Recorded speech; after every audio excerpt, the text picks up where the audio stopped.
Hi guys, welcome back to my YouTube channel Shortcut Mastery. So in today's video, we will fix this issue of camera and webcam not working in Windows 10. So let's follow these steps. So firstly, you have to just go to the settings. You have to just type here in search bar setting, and then you have to go to your system settings. And in system setting, you have to find out privacy. Here it is.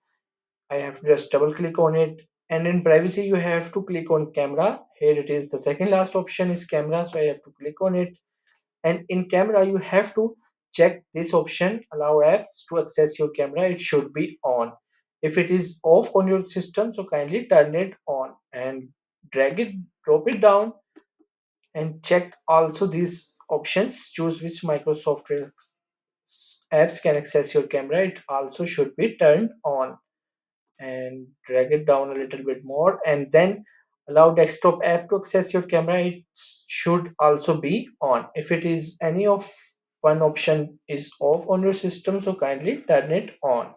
So by doing this, your issue will be fixed. If it doesn't fix, so let's move to the one last step. So here it is, you have to just go to your PC or my computer. In my case it is this PC, so I have to just right click on it and click on manage. The second option is manage, and in manage you have to find out the device manager. Here it is, the device manager, so I have to just click on it. And in device manager I have to find out imaging devices. Here it is, as you can see, imaging devices is here. If it is not here, so you have to just click on view and click on show hidden devices, so it always be at here. So in my case it is here, so I have to just drag it down, and here HP HD camera, this is my basically webcam driver. So in my case, my laptop is HP, so that's why HP is written here, but in your case it should be Lenovo, Dell, etc. So you have to just right click on it and click on uninstall device.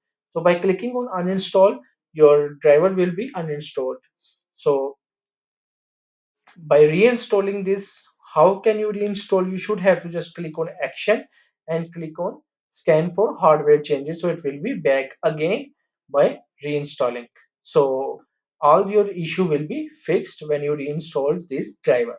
So if you like my video, so kindly share it and subscribe my YouTube channel. Thank you.